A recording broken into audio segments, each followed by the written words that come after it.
Hello, it's Brendan from Tech Buzz, and today we have the SJCAM Action Camera C200 Pro, and as such it's an action camera with the Wi-Fi, 5G and 2.5, 2.4 gigahertz as well. And I suppose in essence the SJCAM have been around since about 2010, actually supplying in markets over 100 different countries there. And they mainly specialise in action cameras, body cams, IP cameras, etc. So well familiar with those particular areas there at the moment. And on the unit, the box is actually quite nice, gives a bit of information. And on the back it actually shows regarding the action cam, 5 meter body, pretty waterproof, touch screen, and comes with a load of accessories, this particular one. This is the main unit itself. Solid. Definitely you could give it a few drops, etc. And it would take a bang, but we'll come back to that in a few moments. It also comes with a waterproof case. Waterproof case is actually very good because actually when you put it in the waterproof case it can be up to 30 meters. So on a basic level, just like that, you're talking 5 meters. Once you put it in the case, and you've got the actual touch button, so you're not completely lost with that particular one there itself. So it's actually quite nice, fits in fairly well. I've actually been using this clip, mainly the Mason, which is like a belt clip, so you can actually walk around with it on you. And you've got a frame mount, and you've also got connectors here, and you've got a lot of other connectors, and it's clearly called out. One other very nice thing about it is it comes with a USB-C charging. So in essence, it's the same as your phone, so you can just plug it in directly into your phone, etc. on that. And regarding, I suppose, the specifications, which is quite important, 4K. Recording there at the moment, 30 frames per second, ultra wide angle, which is quite good. 20 megapixel camera, which is actually, zoom on it is very impressed with that, and I'll show you the details later on. 6-axis gyro and shake, and I suppose that comes into relevance if you're walking, for example, you're cycling, but also you can use it as a dash cam, so there's bumps, etc. You can kind of go in there at the moment. And HDR, it's a 1.3 touch screen, doesn't actually look at this touch screen, and as I mentioned, it's 2.5 or 5 gigahertz. You can actually have it in this particular one there. Waterproof, so it looks fairly good in the sense of it can give the main information from there, so that's actually quite good.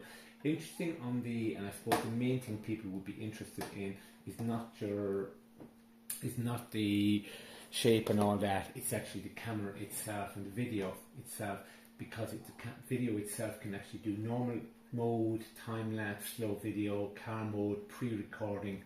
So it's got a load of different options there at the moment, vertical recording and a webcam. So you've got loads of options. Camera resolution, you can have 20 megapixels, single shooting, interval shooting, continuous shooting. Some people have actually said, 20 megs down to 2 megs, and you can have a variety of different things recording. The one thing I've always said is, well, if it's a 20 megapixel camera, why would you have the settings down to 2 meg? The only reason I'd suggest do something of that nature is because if you're, example, sending it, uploading it, example, for some particular details, that would be things. Quite nicely on the charging, pop that out, and that pops in. And actually what you see is the USB-C here. One thing to note is this bit of rubber around here. Which is actually quite clever because it's actually a padding type thing, which is keeping the waterproof. Memory SD card goes down there. I've got actually a 32 gig SD card. As always, if you're getting a card for any of these particular types of units, always get a proper brand from a recognised source. Not as bad as getting a discount on one and then find a couple of weeks later it's not recording what you actually want and you lose the information. And the card just slots in there, standard enough. Pop it in there, USB, just plug it USB into charging it there at the moment. You've got the normal camera, you've got the microphone here at the moment, and this would be, I suppose, a dual purpose in terms of the power button to switch it on, and then automatically you've got volume up and the Wi-Fi there as well, and we'll go into a bit more details on that. Obviously you're facing this way. When it clips into your socket, for example, and the accessories just make it clip in, and that would be an example of that particular one. So you can clip it to your belt and whatever actually works on those things, and it's actually quite solid. So when it's actually doing, and obviously the lens is facing towards whatever you're trying to record. There is actually an app as well, it's the SJCAM app, and that actually works.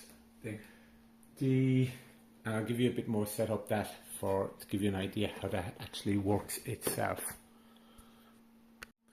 We've now set up the camera in terms of, we downloaded the SJCAM and the app itself. Interesting, the app has over 1 million downloads, but it's got a rating of 2.5 out of 5, which actually wouldn't be great as such. But here's it set up. The one thing I would probably suggest is on the side of the box, it's got a QR code, so you don't have to go chasing. You can actually just download it directly from the website itself, the app there. And this is the app itself when you're actually using it. A couple of different options, but we'll go for the most simple. We've got a camera here at the moment, it's there, and to actually take a picture, download the Wi-Fi, connect it on the Wi-Fi there at the moment through it, and it comes up. So to take a picture, you just take a picture, and you can take another picture, and that's just your standard taking a picture. You can press the button on the main unit itself. You can also have a zoom in option here, and you can see it zooming in on the corner here on the display. So the zoom is not actually bad, so you can pick it up directly from here. We'll just go back out of here. So for normal purposes, you're doing that. Swap over to the video, and you're going over to the bottom here at the moment, and you can now see the video is thing. So to actually record, it's the same principles apply. You can go video lapse, slow motion, etc., etc., and all these options are here as well. I'll just stick in the video for the moment, and press and record. You can see the timer is coming up here, and that's actually just telling me I'm now recording it directly, this information part of the video itself. So it's recording, etc. It is picking up my audio, it is picking up my voice, so you can actually clearly see it. It's got the date and the time, etc. categorized in here as well. These are options you can actually turn off. So we'll just stop this for a moment. And one thing I was saying as well is, want to have a quick look and see what have I actually recorded in the past. So it's actually going through today, Monday, and these are all the details. So I can actually go down through and just going through some of the other things that I've gone down and recorded, etc. If I just want to pick up the videos there at the moment, there, and same idea. So it's got a very good, clear synopsis of what, as I mentioned, this one there has a 32 gig card, so once it's used in there. Regarding settings themselves, you've got a huge amount of settings there at the moment. Gyro, sensor, audio, you can switch on the audio off, white balance, color, metering, encode. Down through here, there's an awful lot of different settings. So whatever you want to do, auto power off, trim, LCD, time, keyboard, etc. There's a huge amount of settings. Now, a lot of these settings, some of these can actually be done directly on touch screen. Kind of hard to actually show you how that's actually done on the touch screen itself, but a lot of the menus are good. One of the things I did mention about the rating of the app itself, sometimes what I've done is when I've connected it here, that actually is not connected straight away. It can be a bit of a challenge to get it connected. Once it's working, it's up and running fairly good. The touch screen is actually quite positive there at the moment. A couple of niggles from my point of view. There's a load of accessories, really good accessories. There is no bag, there is no container to come with it. So typically what will happen is within a month or two, most of them will actually be lost. I shouldn't say it, but that's what typically in reality does happen. It would be nice to be a bag, not to actually definitely protect this particular unit, but more on the app itself. I would like to see a little bit more work on the connection, on the Wi-Fi connection. It is in 2.5, it is in 2.4 and 5G that you can connect it to the Wi-Fi directly there. And it does actually work, but I think the initial time and lovely touch putting the QR code on the box just makes the app download. And if you had those little things, also recommended to have your phone on auto connect, so it will automatically connect. Zoom is actually quite nice. Image stabilizer, haven't used it on a car, uses a typical dash cam. It doesn't have the same features as a proper dash cam in terms of GPRS locations, etc., etc. But for all things, the app has an amazing amount of options, and you could spend hours and hours just going through the different settings itself. You do not need the app, but why have a good camera and not use the main functionalities?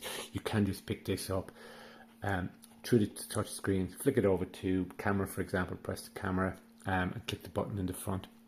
Same thing, you can top it over directly to the video mode and actually press the video, and you can go into slow motion, you can do all those options.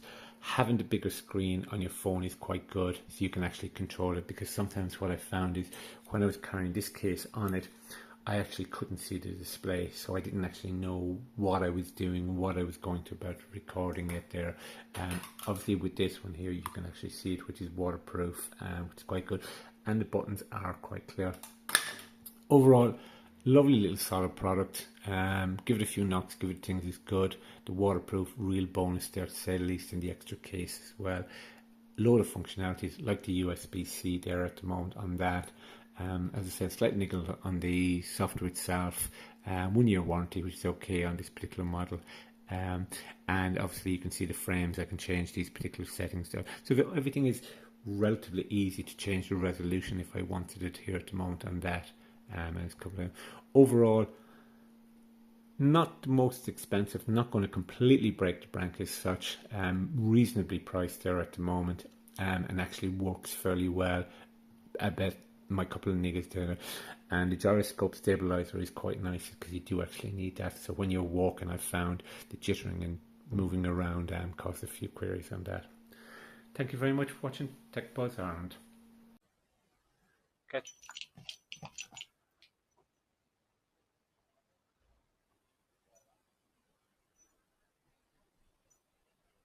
Testing volume 1 2 3 4. Testing volume 1 2 3 4.